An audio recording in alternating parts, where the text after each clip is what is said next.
Hi, everyone. My name is Linda Reeves, and I'm a 28-year-old marketing exec with a passion for hiking and rescue dogs. Before I dive into my wild story, don't forget to like and subscribe if you want to hear more about how I triumphed over the ultimate mother-in-law from hell. So, picture this. I'm at a friend's housewarming party, sipping on some cheap wine, and wondering why I even came when he walks in. Tall, dark, and ridiculously handsome, William Carter, the man who would change my life. We hit it off immediately, talking about everything from our favorite Netflix shows to dream vacations. Fast forward a year, and William is down on one knee asking me to marry him. I was ecstatic, already envisioning our future. Little did I know, my happiness was about to be seriously tested. Enter Mary Carter, William's mother and my personal nemesis. The first time I met her, she scanned me up and down like I was a questionable thrift store find. "So Linda," she said, her tone syrupy sweet, "William tells me you work in marketing. How? Interesting." I shrugged it off, figuring maybe she had a bad day. But during our engagement party, I overheard her whispering to William's aunt, loud enough for me to catch. "I just don't see what William sees in her. She's not exactly the kind of girl I pictured for my son." Ouch.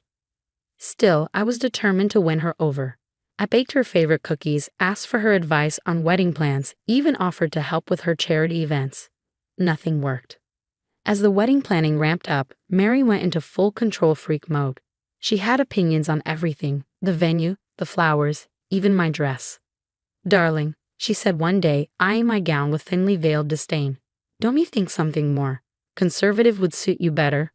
We wouldn't want to give people the wrong impression now, would we?" I bit my tongue, trying to keep the peace.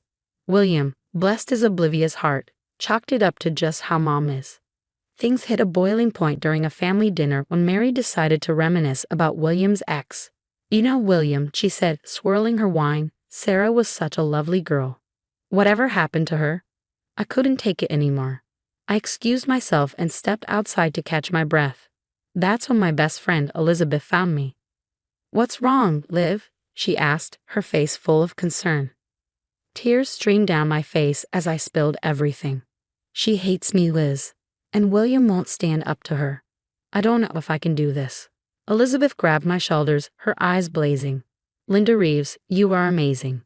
If that old bat can't see it, that's her problem. Don't let her ruin your happiness." Her words stuck with me.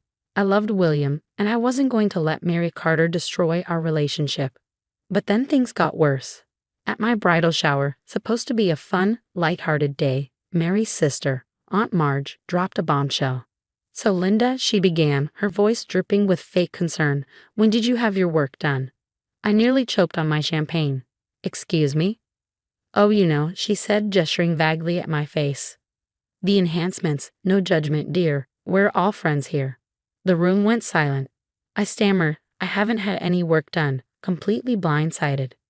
Elizabeth swooped in to save the moment, cheerfully announcing, "Okay, who wants cake?" But the damage was done. Later, Elizabeth pulled me aside. "Liv, I need to tell you something," she said hesitantly. "Mary's been telling people you've had plastic surgery, and showing them your old high school photos to back it up." I felt like I'd been punched in the gut. That night, I confronted William. "Did you know about this?" I demanded. His face fell. "No, about what?" "Your mother is spreading rumors that I've had plastic surgery." "Liv, I'm sure it's just a misunderstanding." "Mom wouldn't do that," he said weakly. "Wouldn't she?" I shot back.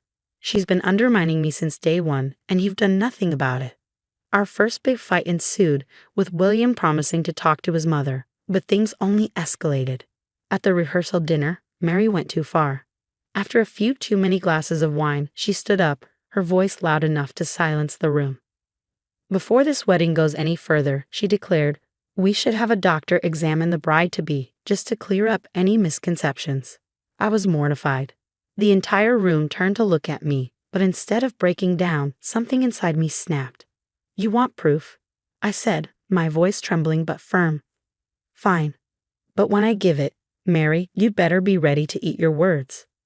With that, I stormed out, leaving behind a stunned silence. As I stormed away from the rehearsal dinner, I heard William calling after me, but I didn't stop. I had a wedding to save and a mother-in-law to take down.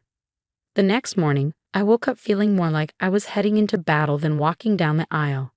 My bridesmaids were all smiles and mimosas, but I was on a mission. Eliza. I called out, urgency in my voice. We need to make a few calls. While my friends worked on my hair and makeup, Elizabeth and I got to work. We reached out to anyone who could vouch for my story. High school friends, college roommates, even my old orthodontist. If Mary wanted proof, she was about to get it. Just as I was slipping into my dress, there was a knock at the door. Liv, can we talk? William's voice was muffled through the wood. I opened the door, superstition about bad luck be damned. William looked like he hadn't slept a wink. Linda, I'm so sorry, he began, guilt etched into his face. I talked to Mom. I had no idea she was spreading those rumors. I told her if she doesn't apologize and stop this nonsense, she's not welcome at the wedding. Relief washed over me, but it wasn't enough. Thank you, William, but an apology isn't going to fix this. She's crossed a line. He nodded, determination in his eyes. Whatever you need to do, I'm with you 100%. The ceremony itself was beautiful. As I walked down the aisle, I felt the weight of Mary's disdain in the front row, her sour expression unmistakable. But I didn't care. I was marrying the man I loved. It was at the reception that Mary made her final drunken stand. William and I were dancing when her voice cut through the music, loud and slurred. I think it's time we settled this once and for all, she announced, stumbling to her feet. I demand we bring in a doctor to examine the bride. We need to know the truth. The music screeched to a halt. Every eye in the room turned to us. William started to respond, but I placed a hand on his arm. I got this, I whispered. I strode toward Mary, heart pounding but resolve unshaken. You want the truth, Mary? Fine. Let's give everyone the truth. I turned to Elizabeth, who nodded and wheeled out the projector we had set up earlier. The lights dimmed and photos began flashing on the screen. This is me at 13, I said as an image of an awkward, brace-faced teenager appeared. And this is me at 16, after I joined the track team. A slimmer but still shy version of me came up next. Photo after photo documented my gradual transformation. No plastic surgery, just braces, growth spurts, and a lot of hard work. Then came the videos, clips of old teachers, friends, and even my orthodontist confirming the obvious. My face hadn't been altered by a surgeon, just by time and effort. I turned back to Mary, my voice steady but sharp. And here's the kicker. Even if I had had work done, who are you to judge? Who are you to try to humiliate me on my wedding day? The room was silent. Mary's face went from red with rage to pale with shock. William broke the silence. Mom, I think it's time for you to leave. Mary stumbled out, humiliated. Guests murmured apologies to me, ashamed for believing her lies. William pulled me close as the music resumed. I'm so proud of you, he whispered as we started our first dance. For the first time in weeks, I felt free, like I'd finally taken control of my own story. But as we settled into married life, the shadow of Mary Carter lingered. Whispers began circulating again, this time claiming I'd brainwashed William and turned him against his family. She just won't quit. I vented to Elizabeth over coffee. She's digging her own grave, Liv, Elizabeth reassured me, squeezing my hand. People are starting to see through her act. And Elizabeth was right. The cracks in Mary's image began to show. Friends who once adored her started distancing themselves. Her co-workers at the real estate agency started avoiding her like the plague. Then one day, William got a call from his cousin. You won't believe this, his cousin said, voice brimming with disbelief. William put the phone on speaker. Mary just lost her biggest client. What happened? I asked, curiosity piqued.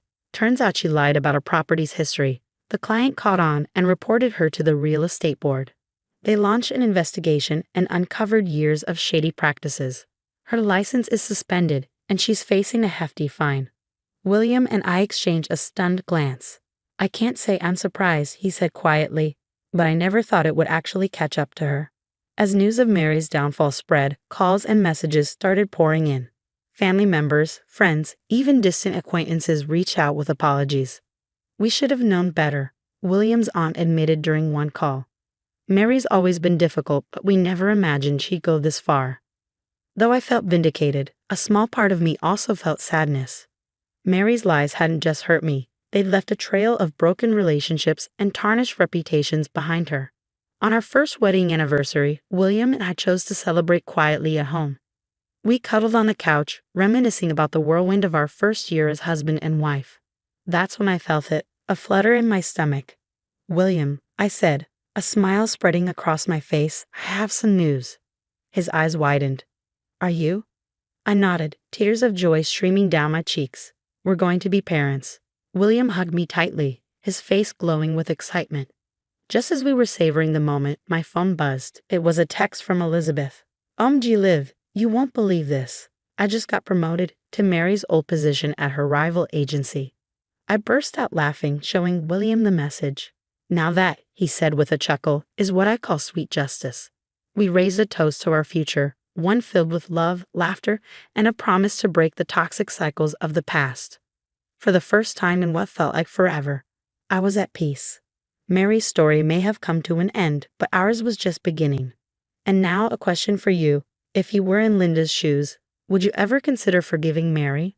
Or do you believe that some actions cross a line and are truly unforgivable? After all, Mary's lies almost destroyed Linda's wedding and her reputation. Yet in the end, Mary lost everything herself. Does that change how you feel?